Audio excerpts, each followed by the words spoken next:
1975 সালে তার বাবা একদলীয় বাকশাল কায়েম করার খেসারত দিয়েছিল 15ই আগস্ট। 30,000 যুবককে হত্যা করেছিল শেখ মুজিবুর রহমান সাহেব। বাংলাদেশের স্বাধীন বাংলাদেশের সর্বপ্রথম শেখ মুজিবুর রহমান সাহেব ক্রস ফায়ারের নাটক সাজিয়ে সিরাজ শিকদারকে হত্যা করেছিল।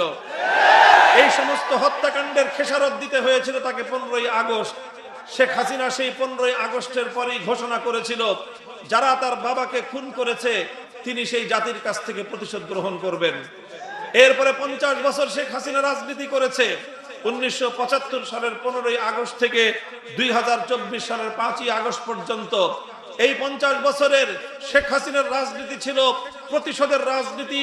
শেখ হাসিনার রাজনীতি ছিল জাতিকে বিভক্ত করে এই জাতিকে শাসনের নামে শোষণ করার রাজনীতি। শেখ হাসিনার রাজনীতি ছিল বাংলাদেশটাকে দুর্নীতির মাধ্যমে, অর্থ পাচারের মাধ্যমে তলাবিহীন ঝুড়িতে পরিণত করে এই বাংলাদেশের সম্ভাবনাকে চিরতরে ধ্বংস করার রাজনীতি।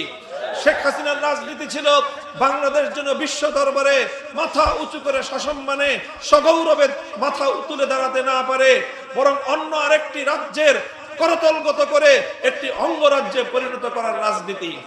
শেখ হাসিনার রাজনীতি ছিল বাংলাদেশের প্রধানমন্ত্রী না হয়ে অন্য আরেকটি দেশের তিলকওয়ালী মুখ্যমন্ত্রী হওয়ার রাজনীতি। শেখ হাসিনার রাজনীতি ছিল লুটপাটের রাজনীতি। শেখ হাসিনার রাজনীতি ছিল বাংলাদেশ থেকে ইসলামকে নির্মূল করার রাজনীতি। শেখ হাসিনার রাজনীতি ছিল 144 ধারা জারি করার মাধ্যমে বাংলাদেশের আলেম সমাজের কোরআনের মাহফিলগুলোকে নিষিদ্ধ করবার রাজনীতি। শুধু আমার বিরুদ্ধে আমার মাহফিলগুলোকে বাংলাদেশের প্রত্যেকটি জেলায় জেলায় 144 ধারা জারি করে শেখ হাসিনা কোরআনের আওয়াজকে বন্ধ করার রাজনীতি করেছেন।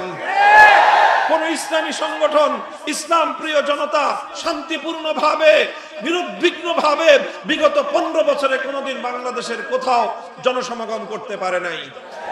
এইভাবে গোটা দেশকে জিম্মি করে দেশের মানুষের অধিকার লুটে নিয়ে, এদেশের মানুষকে জিম্মি করে মানুষের ভোটাধিকারকে কেড়ে নিয়ে, অর্থনৈতিক অধিকার কেড়ে নিয়ে গোটা দেশটাকে তার সেবাদাসে পরিণত করে ভারত মাতা এবং ভারতের নরেন্দ্র মোদীর চরণতলে বিসর্জন দেওয়ার রাজনীতি ছিল তার। প্রমাণ হলো দেশের মানুষের রক্ত ঝরিয়ে কোন স্বৈরাচারী শাসক ফেরাউন যেরকম ক্ষমতায় থাকতে পারে নাই, হাসিনাও ক্ষমতায় থাকতে পারে নাই। আগামী দিনেও সকল শাসকদেরকে আমরা স্পষ্ট বার্তা দিয়ে দিতে চাই, দেশের মানুষের অধিকারকে পায়ে পদতলিত করে, দেশের মানুষের অধিকারকে উপেক্ষা করে, দেশের স্বার্থকে জলাঞ্জলি দিয়ে ক্ষমতার মসনদে চিরদিনের মতো অটল এবং অটল থাকবার দূরভিসন্ধি কারণেই পূর্ণ হবে না ইনশাআল্লাহ।